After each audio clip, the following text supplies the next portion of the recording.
몸의 소망 무엇인가 우리 주 예수 뿐일세 우리 주 예수밖에는 믿음이 아주 없도다 굳건한 반석이시니 그 위에 내가 서리라 그 위에 내가 서리라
중고교 시절에 한 후배가 있었는데 당시 대구 어느 파출소에서 임시직으로 일을 하며 홍보 안내 배너를 파출소 옆 전봇대에 걸려고 올라갔다가 감전이 되어 한쪽 팔을 잃고 병원에 입원해 있다는 소식을 마침 군 복무 중에 휴가를 얻어 대구에 갔다가 병원에 들렸더니 아직 의식불명 상태였습니다.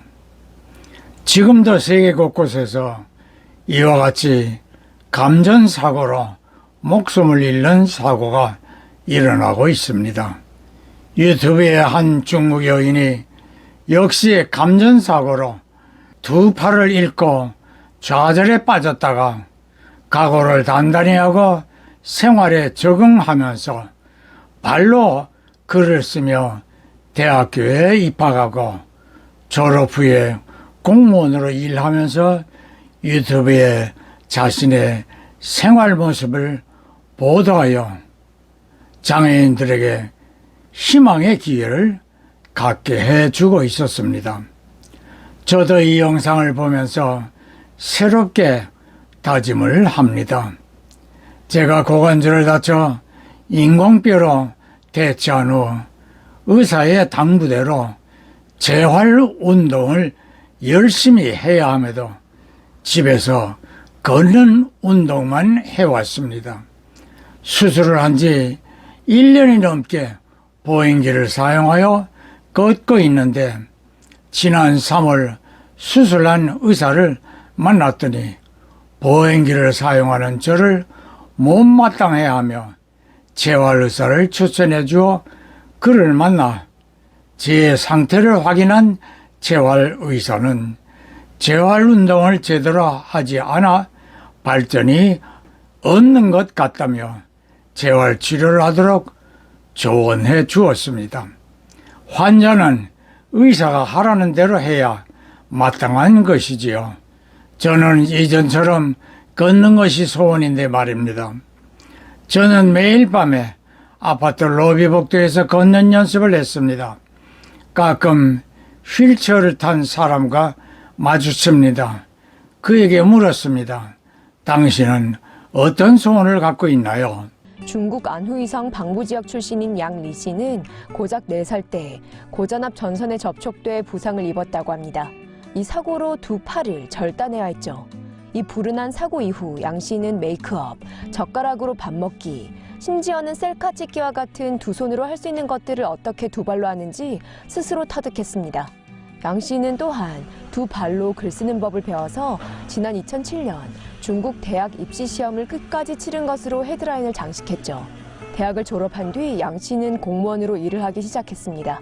몇 달 뒤 양 씨는 팔로워들에게 자신의 삶에 대해 이야기해주고 자신이 하루하루를 어떻게 살아가는지를 보여주는 힘이 솟는 영상들로 라이브 스트리밍과 채널을 시작했습니다. 양 씨 채널의 팬들은 90만 명 이상을 순식간에 훌쩍 넘었으며 이로 인해 그녀는 중국의 영감을 안겨주는 언니 그리고 긍정 씨라는 타이틀을 얻었습니다. 자신의 인기에 대해 그녀는 자신이 장애를 가지고는 있지만 자신의 삶은 행복하며 장애를 가지고 있는 사람들에 대해 사회가 더욱 초점을 맞추어 주기를 희망한다고 전했습니다. 뭐라고 대답을 하였을까요? 제게 이렇게 말합니다. 당신처럼 걸어 다닐 수 있었으면 더 이상 소원이 없겠다고 하였습니다. 보행기를 끌고 다니는 장애인인 제가 그래도 휠체어 없이 이곳저곳 걸어 다닐 수 있지 않느냐라고 반문하였습니다. 그의 말에 속으로 저는 부끄러운 마음이 들었습니다. 한 걸음 한 걸음 힘들게 움직이는 저를 가고 싶은 대로 갈 수 있다는 것에 부러워하는 것입니다. 유튜브에는 앞에서 소개한 여자처럼 손이나 발이 없어도 생활에 잘 적응하는 모습들이 많이 올라와 있습니다.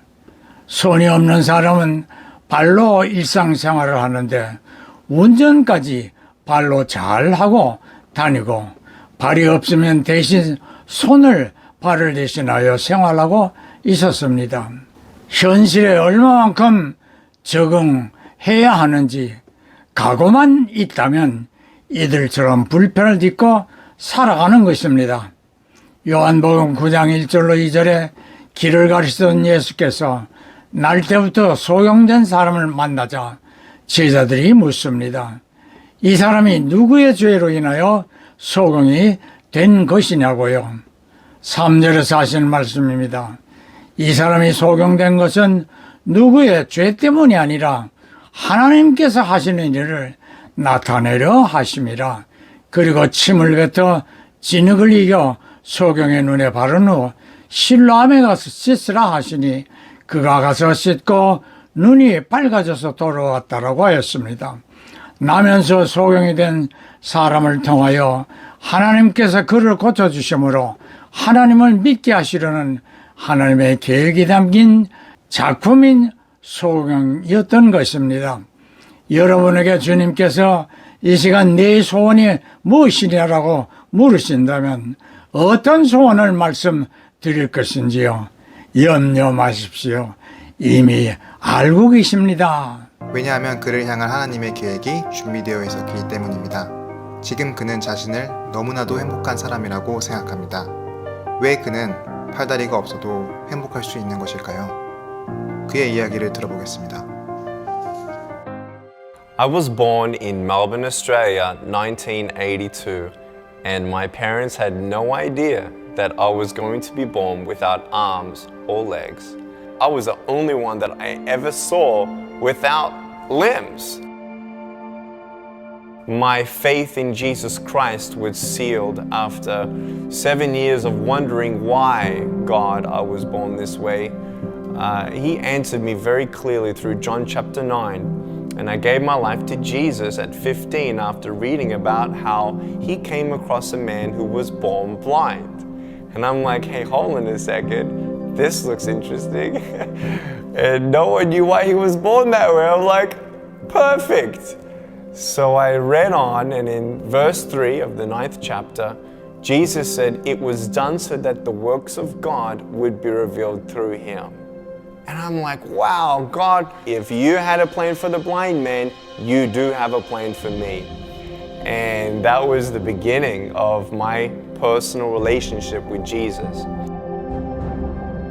Youth groups were starting to call me, churches were starting to call me, opportunities were opening up everywhere for me to share my testimony. I was speaking in front of 300 sophomore public high school students. 3 minutes into it, half the girls were crying. One girl in the middle of the room started weeping. She put up her hand and she said, I'm so sorry to interrupt, but can I come up there and give you a hug? In front of everyone, she came and she hugged me. She cried on my shoulder and whispered in my ear, no one's ever told me that they love me. No one's ever told me that I'm beautiful the way that I am. I couldn't believe it. It changed my life. At that moment, I knew God was ministering to her through me. It's not by my speech or my power, it was God. And my heart was ignited with a passion. And it was an awesome day to see one soul transformed forever. That was when I knew I was called to be a worldwide evangelist. Today, do not leave here unchanged. Leave here unchanged. You don't know what God can do with your broken pieces until you give God your broken pieces. No saben qué And I want you to know when you fall down, God's grace is sufficient. God's hand will come down and pick you up. And give you the strength to get back up. In the first 7 years of ministry, God opened up doors for me to speak 2,000 times across 44 countries on 6 continents, from university campuses, 40,000 students in China, to India, where we're talking to sex slaves, to crowds in the jungle of India, 110,000 people, down to Indonesia and all of Southeast Asia, to speaking at congresses of nations like Colombia and Costa Rica, where you see the leaders of that nation commit that country to the Lord Jesus. To Korea and speaking into the next generation about depression and suicide, and to Eastern Europe, where we did Serbia, Slovenia, and Croatia. And then doors in the Middle East. The message of hope was spread throughout the whole Arab world. That is God. And we know we've just begun. 요한복음 9장 3절에 하나님의 계획이 누구에게나 있음을 깨달은 닉 부이치치 복음 전도자의 이야기를 들어보았습니다. 하나님께서는 누구에게나 소원 가지시기를 바라시고, 우리는 자신에게 하나님께서 어떤 소원을 가지시고 그 소원을 우리 자신이 깨닫게 해주시는 것일까요? 나면서 소경처럼 현실에서 어려움을 통하여 서임을 닉 부이치치를 통하여 알 수 있는 것입니다. 빌립보서 2장 13절입니다. 너희 안에서 행하시는 이는 하나님이시니 자기의 기쁘신 뜻을 위하여 너희로 소원을 두고 행하게 하시니, 우리가 가진 소원은 하나님께로부터이며 그것은 하나님의 계획 안에서 시작됩니다.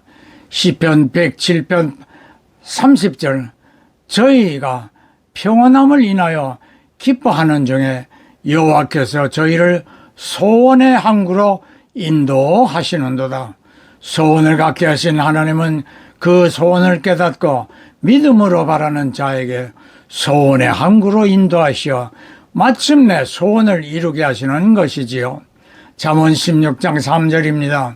너희 행사를 여호와께 맡기라. 그리하면 너희 경영하는 것이 이루리라. 우리가 힘쓰고 수고하여 소원이 이루어진 것이 아니라 하나님께 맡기면 적당한 때에 하나님이 이루어 주시는 것입니다. 아멘. 그러므로 소원이 없는 사람은 꿈이 없으며 믿음도 없다고 보아야 할 것입니다. 히브리서 기자는 믿음이 없이는 하나님을 기쁘시게 할 수 없다라고 했습니다. 자기의 기쁘신 뜻을 위하여 소원을 주시는 하나님이시기에 믿음으로 나를 향한 하나님의 계획을 말씀 가운데서, 기도 가운데서 발견해야 할 것입니다. 예, 아멘, 할렐루야.